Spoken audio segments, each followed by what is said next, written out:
शहर के बीचों बीच ऊंची सी इमारत के शीर्ष पर एक बड़ा आदमी रहता था। नाम था राजवीर खन्ना। नाम ही नहीं, कद, काठी और पद दोनों से वह बड़ा था। उसके पास संपत्ति थी, शक्ति थी और समाज में एक अलग ही प्रतिष्ठा थी। लोग उसे सम्मान से देखते थे, पर उतनी ही दूरी से भी, मानो उनकी और राजवीर की दुनिया दो बिल्कुल अलग दिशाओं में बहती हों। राजवीर ने अपने जीवन का अधिकांश भाग मेहनत और संघर्ष में बिताया था।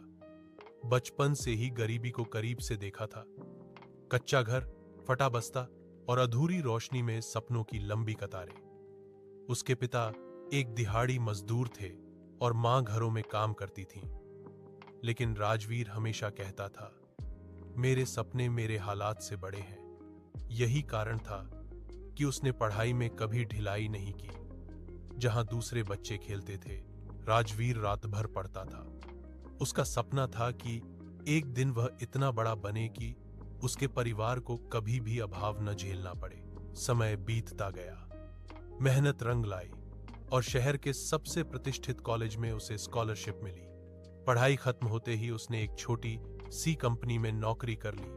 बुद्धि, ईमानदारी और नेतृत्व, इन तीन गुणों ने उसे जल्दी ही ऊंचाइयों पर पहुंचा दिया। फिर उसने खुद की कंपनी शुरू की। धीरे धीरे उसका कारोबार फैलने लगा और देखते ही देखते वह शहर के सबसे सफल उद्योगपतियों में गिना जाने लगा।